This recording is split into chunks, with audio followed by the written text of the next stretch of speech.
The thing about betrayal is that it doesn't always come in like a hurricane. Sometimes it arrives in a whisper, passing comment, a slip, and that's exactly how it started for me. Not with a fight, not with a confession, but with a lie so casual it could have floated away if I hadn't caught it midair. We were at the company's annual dinner, that high-stakes corporate soiree Avery always made a big deal about. Every year it was the same. Downtown Chicago, rented ballroom, live jazz, plated appetizers that tried too hard to be memorable. But this year was supposed to be different. This year was the first time I was attending as more than just a plus one. Avery had talked about introducing me to her partners, clients, the whole roster. Said it would be good for appearances, said it mattered. So I got the suit. Proper one. Charcoal gray. Fitted. Nothing flashy but sharp enough that I felt like I belonged in the room. I even shaved. Not just trimmed, shaved. Because I wanted to look the part next to her. Avery looked stunning, as usual. Black dress. Minimalist jewelry. Hair swept into a low bun that made her seem effortless and intentional all at once. She had this way of commanding space without trying, like gravity leaned toward her naturally. I always admired that about her, that quiet confidence. It made people listen. It made people follow. It made me follow. We mingled for a while. I didn't know half the people we spoke to, but I smiled, nodded, tried to keep up with the buzzwords and polite chuckles. I was doing fine, comfortable even, until she introduced me. We were standing in a small circle near the bar. A man in a navy suit, heavyset, gold cufflinks, that slick kind of confidence that comes with decades of closing deals, shook my hand firmly and smiled.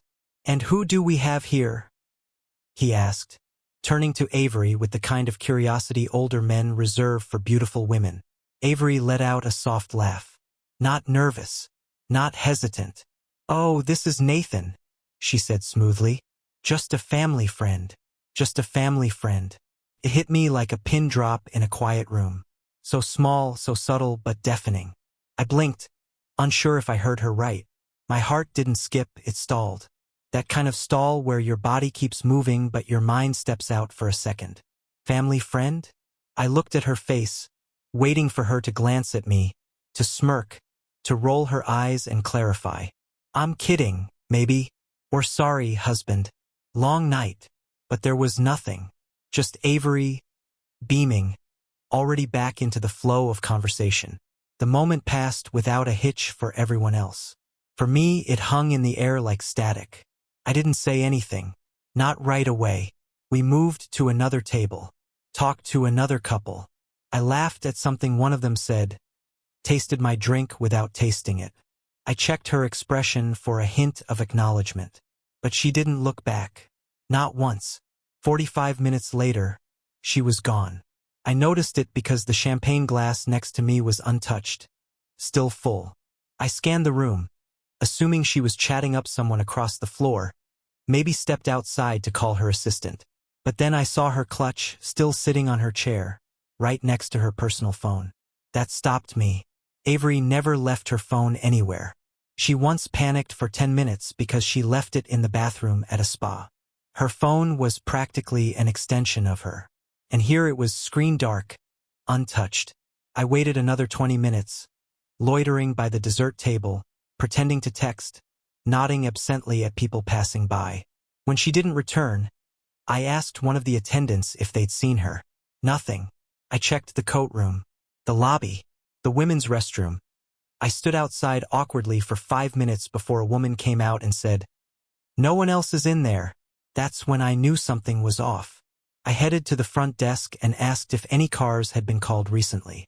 The concierge, young guy, mid-20s, looked at me cautiously. "We don't usually give out that kind of information," he said. I tried to explain. "My wife was here with me. She left without her phone. I just need to know if she's okay." Eventually, a supervisor came over. A few words later, they pulled up security footage from about an hour earlier. There she was, Avery, calm, not in distress, walking with purpose, and beside her a man, taller than me, dark jacket, clean haircut. She was smiling, not wide, but relaxed, comfortable. They walked to a black SUV parked in the valet circle. The license plate was blocked by another car, but the timestamp didn't lie. I watched the clip 3 times before I asked for a copy. They hesitated, but I was persistent.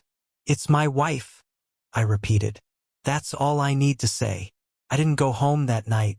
I checked into a hotel 2 blocks away, lay on the bed fully clothed, staring at the ceiling until the city outside started to dim.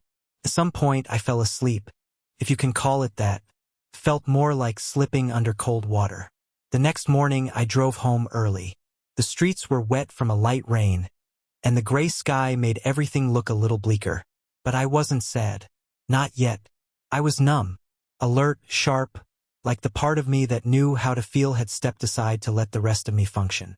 Before I even took off my coat, I changed the smart lock code on the front door. I'd installed the system myself the year prior. It took less than 10 minutes to wipe her access. Then I packed her things. Not all of them, just the essentials. A week's worth of clothes. Her favorite skincare stuff. Hairdryer. The paperback she always carried in her tote. I put it all in a clear plastic storage bin. On top, I placed a yellow envelope with her name written in block letters. Inside, a brief note. "Avery, you left your phone, your bag, and apparently our marriage.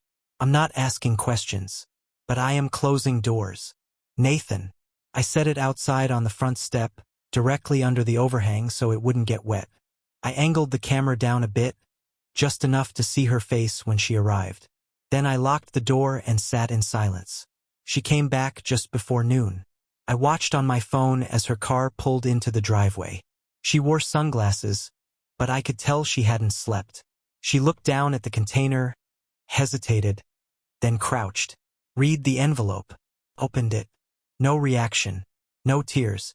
Just this long, still moment of her staring at the note like she was trying to translate it. Then, slowly, she stood and turned. I watched her walk back to the car, the box still on the step. She didn't take it. She didn't knock. And neither did I.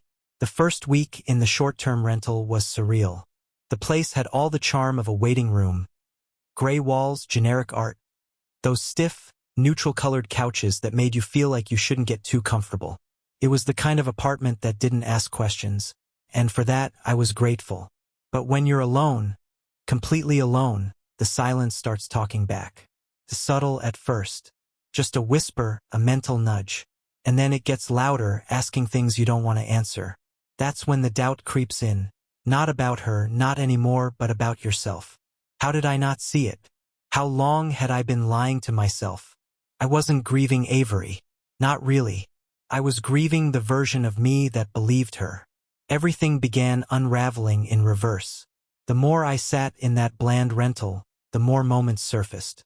Things I'd shrugged off, explained away, even laughed about. Now they felt radioactive. Obvious. So obvious I wanted to punch a wall just to feel something. It started with the personal trainer. Michael. Supposedly a friend of her coworker. Someone who worked with clients like her. High stress, sedentary lifestyle, needs core strength. That's what she'd said. I remember the way she smiled as she said it, like she was quoting a brochure. At first, it didn't seem strange. Avery never cared much for fitness before. Her idea of a workout was a long walk and a podcast. But one day she came home raving about this guy. Said he changed her posture in one session. She booked twice a week. Then 3. I told myself it was fine. Healthy even. I was proud of her. Then the excuses began. She was too sore to hang out. She'd already eaten something light after training, so we didn't need dinner together. When I offered to join her, maybe do a session myself, she shut it down instantly. "It's not like that," she said. "Michael's not a group trainer. He tailors everything." Tailors everything. That phrase clung to me like mold. And then there was the necklace. A thin silver chain with a black stone. It wasn't flashy, but it was distinctly not her. Avery hated small pendants. Said they looked timid. But she wore this one constantly. I asked once where it came from, and she said it was a gift from her boss, part of some company milestone. But I never saw other employees with one. Not even the senior people. I was starting to notice patterns, unspoken ones. She'd leave the house around 6:30 p.m. most nights. Said she liked training late to decompress after work. Then she'd get home around 9 o'clock, sometimes 10 o'clock, always claiming they went late or talked recovery. Once she came in giggling, tipsy. Said Michael had convinced her to try a post-workout smoothie with some weird turmeric protein mix. But she smelled like gin. The next day, I opened the fridge and found a green juice bottle she hadn't touched, still sealed. Label facing front like it had been placed there just to sell the story. Then there was the second phone. I stumbled on it while looking for Advil in her tote. She was in the shower. I thought maybe it was mine since we had identical cases. But the lock screen was different. No wallpaper. Just black. No notifications either. Suspiciously clean. When I asked her about it, she barely blinked. "Work phone," she said, wrapping a towel around her head. "We're not supposed to use personal devices anymore. New security policy." I didn't ask for details. That's on me. I told myself it made sense. She worked in consulting. They were always updating policies, always freaking out about NDAs and confidentiality. Still, something didn't sit right. I began tracking her absences like I was keeping score. I told myself it was for clarity. But really, I was bracing for impact. Because I already knew, in my gut, in my chest, in that place behind your ribs where the truth makes itself known long before your brain agrees to let it in. The girls' nights started increasing, too. She claimed she was reconnecting with old friends. I wanted to believe her. I did. But it got strange when the same names started popping up. Amanda, Rachel, Lindsay, each one supposedly hosting, each one just needing some time together. But when I ran into Amanda at a grocery store, 2 days after Avery said she stayed at her place, she mentioned she'd just gotten back from a trip to Portugal. "Really?" I asked, smiling too hard. "Avery said she stayed with you Saturday night." Amanda looked confused for a second. "Oh, maybe she meant my sister? I think she met her once." The way she said it, the slight pause, the uncomfortable shrug, told me everything. I started writing things down, not to build a case. I didn't think of it that way. I told myself I just needed a record, a place to organize my sanity. So I filled a small notebook with dates, inconsistencies, weird comments, her absences, and the things she forgot I had already heard before. Page after page, it grew like a slow confession I was writing to myself. There were details, tiny ones, like how she changed her perfume, used to hate anything too floral, said it made her feel like a teenager at prom. But suddenly, she was wearing this overly sweet scent. One I distinctly remember her mocking when we walked past it at Macy's. "You said it smelled like bubblegum and bad decisions," I reminded her. "Tastes change," she replied, not even turning her head. I noticed her wardrobe shifting, too. Less practical, more styled. New bags. A change in shoes. She started wearing heels to supposedly casual client meetings. Heels she once said were only for dates or drama. One morning, I watched her apply lipstick in the mirror before a 7:30 a.m. conference call. I asked who was on the call. "Oh, just some client in Boston," she said, adjusting her collar. "He's a bit old school.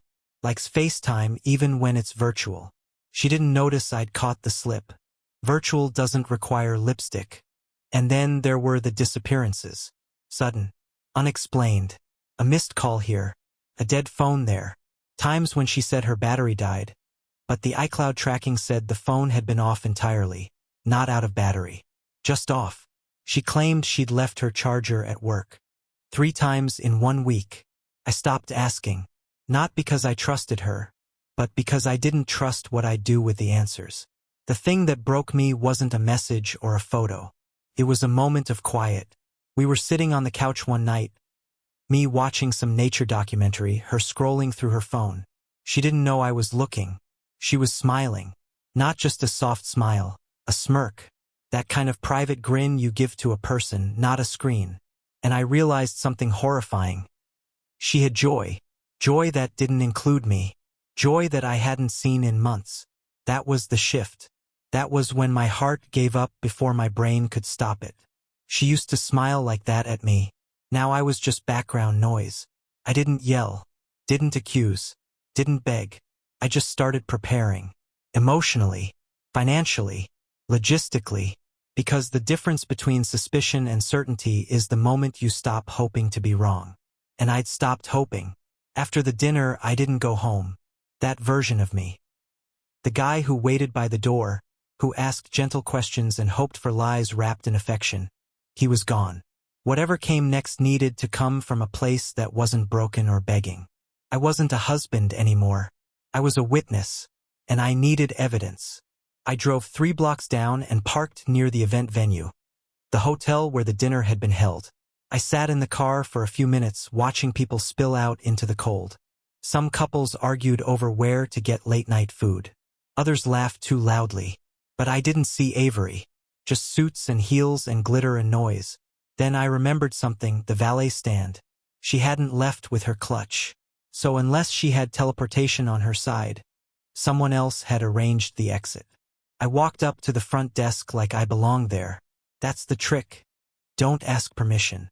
Just act like whatever you're doing is entirely normal. Hey, I said to the front desk clerk. My wife lost her phone here earlier tonight. Her name's Avery Collins. She may have left it in her room. The guy blinked. Was she a guest here? She came with me to a company dinner, I replied, casually glancing at the check-in book.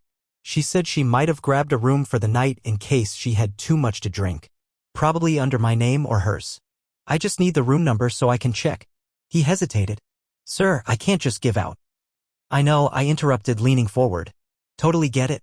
But she's not answering and her purse is with me. I just want to make sure she's not passed out somewhere. A manager walked by at that exact moment, probably overhearing enough to think I was a worried spouse, which I guess I still was, just not in the way he thought. She gave the clerk a nod. Room 1708, he said, low and quick. Michael L. is the name on the reservation. She's listed as a guest. Michael L. My stomach sank, but I didn't flinch. I nodded, thanked him, and walked away like I was heading to the elevator. But I turned off to the side instead and found a quiet chair near the lobby cafe. I sat down, pulled out my phone, and looked up the floor plan of the hotel. Room 1708 was on the executive level. Corner suite. Of course it was. I didn't go up. I didn't need to. I'd seen enough. But part of me needed more than a room number. I needed the image. Something undeniable. Something I could put in front of her if she ever tried to explain this away with tears and fragments of half-truths. So I went back the next morning. Early. Too early for most guests to be up, but just late enough that housekeeping had started their rounds. I wore the same suit from the night before, now wrinkled and loose around the shoulders like a man trying to hold himself together with formal wear and stubborn pride. I asked for the hotel's security office. Said I believed my wife had left something valuable behind, not just a phone, but possibly an heirloom bracelet, and that she couldn't remember which room she'd been in. I wanted to see if she appeared on the hallway cameras. Again, I used the same tone, calm, concerned, plausible. After a few minutes, a young guy in a tucked-in polo walked me to a back office. We've got footage from the east hallway, level 17, he said, pulling it up. Timestamp? Between 8 o'clock and 9:30 last night, I replied, pretending to scroll through a text I hadn't received. That's around when she left the dinner. We sat in silence for a few seconds as he fast-forwarded through grainy, wide-angle footage. Then there it was. 8:42 p.m. Avery stepped into frame wearing her black dress, hair still pinned perfectly, expression relaxed. And then Michael. Clean cut. Taller than me by a couple inches. He wore a navy jacket, no tie. He was smiling. Not the way strangers smile. He reached for her hand. She didn't hesitate. They walked side by side toward room 1708. When they reached the door, she leaned in, not a kiss, not quite, but close enough that her forehead brushed his shoulder. The door opened. They stepped inside. I paused the frame. That was all I needed. I asked the tech if I could take a picture of the screen. He shrugged. Sure, man. We're not the CIA. I snapped the photo. Frame 8 hours 42 minutes and 53 seconds. 2 people entering a hotel room. Holding hands. I thanked him and walked out. The sun was fully up by then. Traffic had picked up. A man was walking his dog near the valet entrance. Birds chirped like this was just another normal day. I drove straight home. I didn't stop for coffee or food or clarity.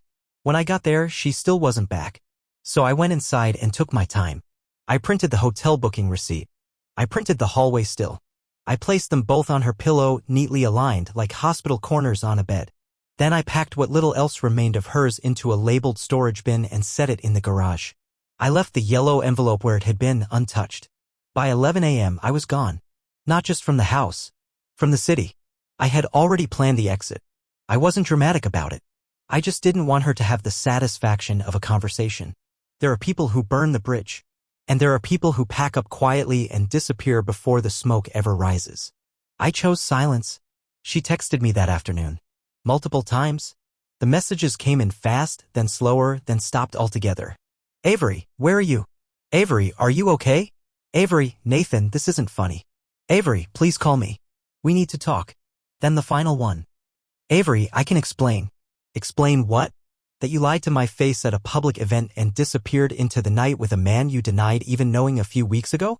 That you left your phone behind like an amateur spy and still thought you'd outmaneuver someone who knew your patterns better than you did? No.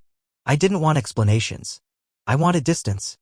I wanted to put time and miles between myself and the look on her face when she realized the door was locked, the code changed, the life she slipped out of no longer hers. I booked a remote cabin for the week. Just me, silence, and a copy of that still image burned into my brain. Every now and then, I'd open my phone and stare at it, not because I doubted, but because I needed to remind myself that the choice I made wasn't cruel. It was necessary. I wasn't leaving her without answers. I had already given them. I'd left her everything she needed to understand why this ended. No fights. No pleading. Just proof. And a door that no longer opened for her. By the time Avery realized the door wouldn't open, I was already hours away, halfway across the state, driving past farmland and shuttered gas stations that looked like they hadn't seen life in decades. I didn't feel triumphant. I didn't feel anything, really. Just focused. Cold. Steady. Clarity has a strange texture when it finally settles. You think it'll come like a flood, but it's more like sleet, sharp, silent, and slow to melt. From the cabin I rented, a place without neighbors, cell service, or distractions, I began the next phase. The emotional part was done. This was the logistical one. And if there was one thing I knew how to do well, it was logistics. It started with the finances. 6 months ago, Avery convinced me to sign off on consolidating our financial accounts for tax simplification, she'd called it. Said our accountant recommended it, that it would make year-end filings easier and help us qualify for better investment brackets. She even bought me dinner after I signed the forms, like she was proud of me for being a real adult about money. I should have known then. What she didn't realize was that I had requested dual authority on everything and planted seeds she never noticed. I'd also set up an emergency clause buried in the paperwork if certain criteria were met, or if I ever revoked trust in the joint structure, everything would default back to me as the primary. She had signed it, trusting that I'd never use it. She was wrong. From my laptop, I logged into the banking portal and initiated the reversal. With one command and the two-factor key on my backup device, Avery's access was terminated. Not just restricted, erased. Her cards? Declined. Her mobile wallet? Invalid credentials. The savings account she used for miscellaneous spending? Closed. Balance zeroed. Then I moved to the joint checking. I left exactly $102 in it, the minimum needed to keep it open without penalty, and rerouted every deposit, every automatic transfer, every subscription to a new solo account under my name only. She wouldn't know it right away. It would take a purchase or two. Probably at one of her regular spots, a boutique cafe, or that overpriced yoga studio with eucalyptus-scented towels. The error would be small at first. A message at the terminal. An awkward pause. A second attempt. Then the denial. Next came the bills. We had shared accounts for almost everything: utilities, water, Wi-Fi, streaming, gym, phone plans, even the annual wine club she insisted we keep even though she barely drank. All of it ran through my name. Not because I was possessive, but because Avery didn't like dealing with call centers or email support. That morning, I dealt with every single one. I logged into our utilities portal and changed the email, removed her user profile, and set the automatic payment to cancel after the current cycle. Same with the cable and the fiber internet she insisted we needed for her remote strategy sessions. I left a note in the cancellation reason box. No longer residing at this address. For the streaming accounts, I didn't just change the passwords, I deleted every profile except my own. I watched as her curated lists, indie dramas, vintage rom-coms, wellness docs, disappeared one by one. Then the gym. This one hit differently. She'd put Michael's name down as her emergency contact. I knew because I'd seen the form during a shared account statement. She told me it was a formality, that she didn't want to bother me at work with nonsense emergencies like a twisted ankle. I called the gym directly. Yes, I'd like to cancel a membership. Name? Avery Collins. Relationship to the member? Spouse. Pause. I see the account's under a couple's plan? It was, I replied. Now it's not. Remove her immediately. She's no longer authorized. A few minutes later, I received the email confirmation. Her fob access was revoked. If she tried to walk in, the scanner would blink red. Then I tackled the credit cards. She had two, one we opened together and one I let her use under my name. I canceled both. Not suspended. Canceled. I shredded the cards physically. Then I removed her authorized user status, which instantly updated on the banking side. By midday, her name had vanished from every financial thread in our shared life. Next was her car. Technically, she didn't own it. I did. It had been purchased under my name, leased through a corporate benefit tied to my employer. She drove it, sure, but she didn't even know the PIN for the insurance app. She never had to. I initiated the repo process. I didn't want to be petty, just precise. The car was a symbol. She used it to get to places I never knew about, parked it in driveways I never saw. It wasn't just a vehicle. It was a co-conspirator. The company called to confirm and schedule the pickup. They asked if I wanted to notify her. No, I said. Let her figure it out. At this point, she still hadn't called. Just a string of texts, each shorter than the last. No apologies. No explanations. Just confusion dressed as concern. Avery. I think something's wrong with our bank. Avery. My card just got declined twice. Avery. Did you cancel the internet? Avery. Nathan, please. I'm trying to sort this out. Avery. Why are you doing this? The last one made me pause. As if this was sudden.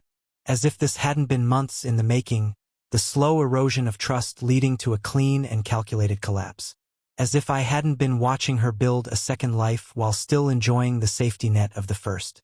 I closed my phone and turned off notifications. Later that evening, I called our financial planner. I need everything restructured, I said. She's no longer part of the plan. He hesitated. Do you want to keep her on the life policy until the divorce?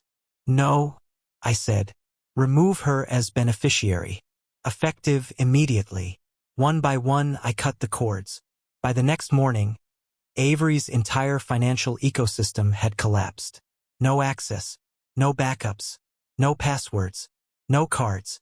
She'd wake up in a world where she couldn't pay for coffee, couldn't log into Spotify, couldn't charge an Uber, couldn't even open the garage door without a code. That's when the calls started. Not from her. From the accounts she'd tried to use. Bank security alerts. Fraud checks. Gym managers. Billing departments. She must have called in frantic waves, trying to reset everything, only to find her name wasn't on any account anymore. She was invisible, just like I'd been for the last year. That night, I got one final text. Avery, you're shutting me out of everything. I don't understand. And maybe she really didn't. Maybe she thought this was a phase. That I'd cool down. That after a few days of icy silence, we'd have the talk. That she could spin this into confusion, a mistake, a miscommunication. But I wasn't shutting her out. I was simply showing her what life looked like without me. The thing about reputation is it's slow to build but fast to burn. Avery had spent years polishing hers, networking brunches, charity galas, curated posts about leadership, loyalty, and self-care. On paper, she looked untouchable, sharp, strategic, the kind of woman you wanted on your board or in your corner. She had built a brand, not just a life. But a brand is only as good as the story behind it. And I still had the story.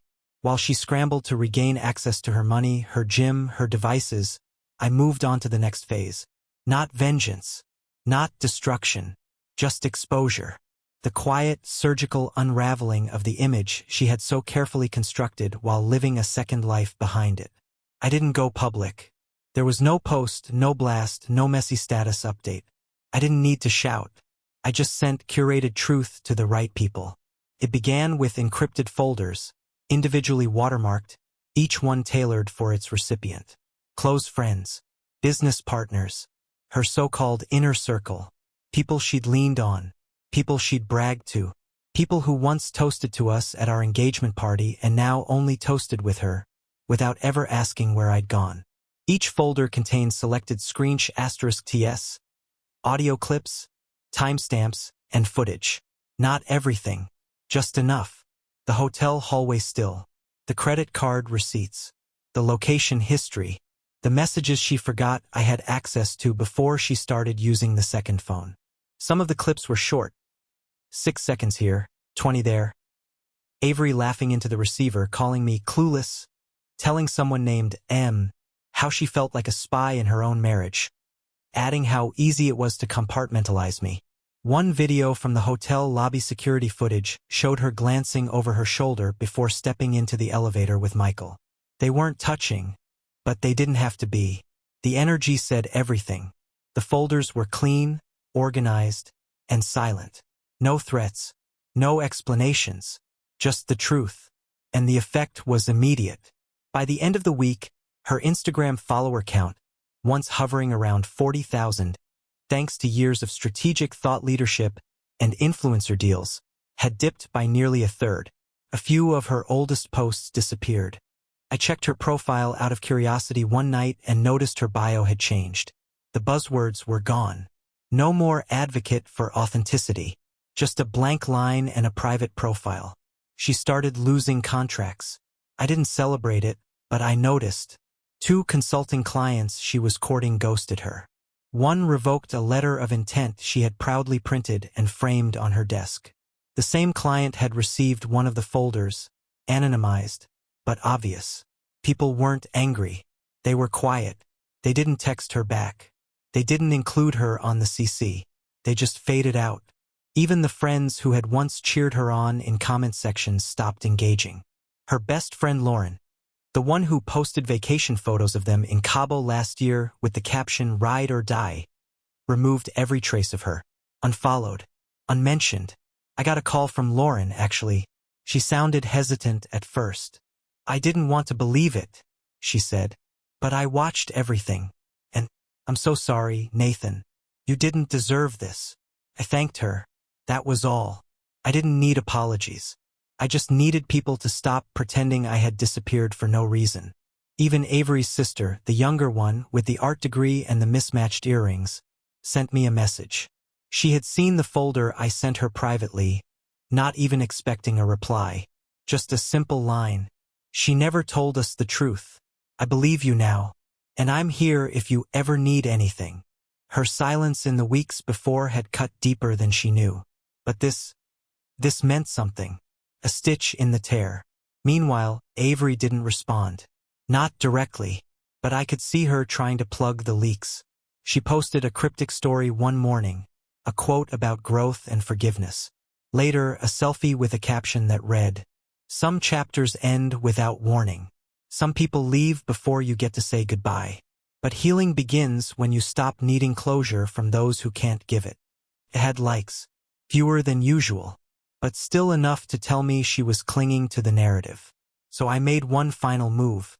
I sent the hotel still frame and the time-stamped itinerary to her professional mentor, a man named Franklin, who had once pulled strings to get her into a senior strategy position. He had always respected me, called me the kind of grounded energy Avery needed. The email was short. "Franklin, I don't expect a reply. I just think you deserve to know who you've been advocating for. Nathan." He responded within an hour. "Nathan, I appreciate the discretion. I've taken steps on my end. I hope you find peace in all this. You've handled it with more restraint than most would." That was all I needed to hear. By now, it was as if her world was folding in on itself.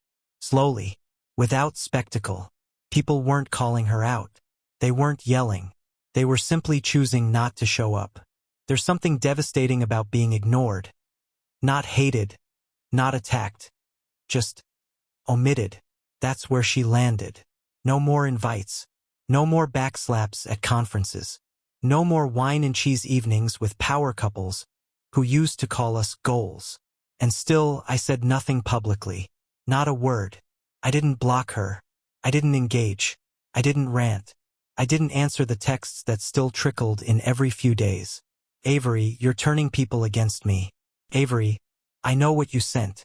Avery, I just want to talk. You owe me at least that. Avery, please. The last one came at 2:03 a.m. on a Thursday. Avery, I'm sorry. I didn't reply. What was there to say? She hadn't told the truth. Not to me. Not to her friends. Not even to herself. And now that truth was speaking for her. Through footage, through silence. Through the friends who no longer returned her calls. This wasn't revenge. It was release. It was me stepping out from behind the curtain she'd drawn and letting light hit everything she'd hidden. And in that light, she was no longer a brand. No longer a leader. No longer adored. Just a name people now whispered about and moved on from. When Avery returned to the house, it was no longer hers. The smart lock denied her. The blinds were drawn. The porch had a for rent sign and a new property manager's contact taped to the window. Inside, everything was gone. Furniture, photos, even the scent of us. She wasn't on the title. I bought the house before our marriage, and when we refinanced, I never added her. Her things? Already moved to a storage unit under a contract with her name. I sent her the address in one final email. Even her sister, once her refuge, didn't open the door when she showed up. Avery had burned every bridge before realizing she was on an island. A month later, she showed up to a law office in a gray coat and trembling hands. I was already inside with a file, evidence, timelines, statements. The divorce agreement was non-negotiable.